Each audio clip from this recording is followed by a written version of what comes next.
अगर हमें अब कोई भी बोर्ड निकालना है, या बात करें डीसी बोर्ड, फेरी बोर्ड, एचवीटी या कंपोजिट पावर सप्लाई, एचवीटी और कंपोजिट पावर सप्लाई एक ही है। उसके बाद अगर हम पावर सप्लाई की बात करें,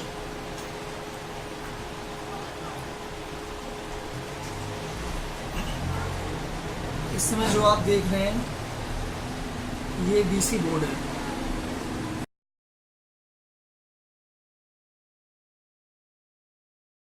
ओके,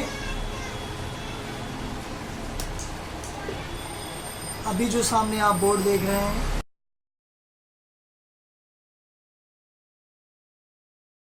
ये फेरी बोर्ड है। ओके,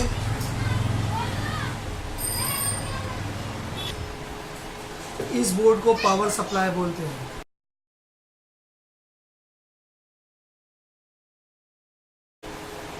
ओके,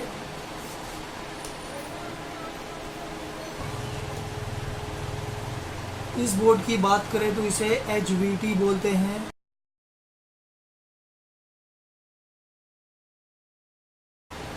और इसके साथ साथ आप इसे कंपोजिट पावर सप्लाई भी बोल सकते हैं। इस बोर्ड को निकालने के लिए सबसे पहले इसका सारे कनेक्टर्स निकाल देंगे।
ऊपर देखेंगे तो दो स्क्रू लगे हुए हैं, नीचे एक स्क्रू के साथ ये बोर्ड अटैच रहता है। तो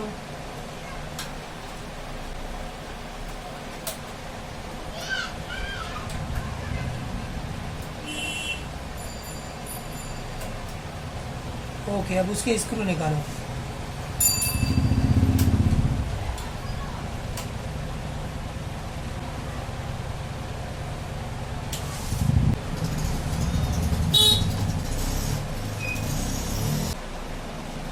थोड़ा सा उठाओ, केवल नीचे से प्रेशर दो।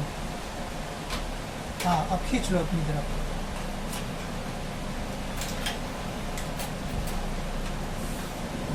इस समय जो देख रहे हैं आप, इसको एचबीटी बोर्ड नहीं तो कंपोजिट पावर सप्लाई बोलते हैं। इसमें प्रिंटिंग प्रोसेस के लिए, ड्रम सेंसिटिविटी के लिए, ड्रम इलेक्ट्रोमैग्नेटिक फील्ड के लिए, ड्रम का पोटेंशियल बढ़ाने के लिए, ड्रम में डेवलपमेंट बढ़ाने के लिए, मैग्नेट डीपी का डेवलपमेंट बढ़ाने के लिए, और पूरे मशीन का मुख्य काम करने के लिए इसे बनाया गया है। इसमें इस कनेक्टर के थ्रू पावर सप्लाई से पावर दिया जाता है। ये फेरी बोर्ड से लगा रहता है। इसके साथ साथ ऊपर के भी कनेक्टर फेरी बोर्ड से लगे रहते हैं। ये हुआ, ये कनेक्शन भी आपका डीसी बोर्ड से, फेरी बोर्ड से अटैचमेंट रहता है। ये आपके पावर सप्लाई और फेरी बोर्ड से आया हुए कनेक्टर्स रहते हैं। यहाँ हम अपना डेवलपमेंट केबल लगाते हैं। ये इसका मेन डिस्ट्रीब्यूशन केबल रहता है जो डीसी बोर्ड से अटैचमेंट रहता है। ये केबल पावर सप्लाई से अटैचमेंट रहता है। ये केबल भी आपकी ह्यूमिडिटी के लिए लगाया रहता है, मतलब मशीन को उसके करंट पास हो सके, या ड्रम यूनिट और टोनर डीपी को जो केबल्स अटैचमेंट है उनको पावर देने का काम ये कनेक्टर करता है।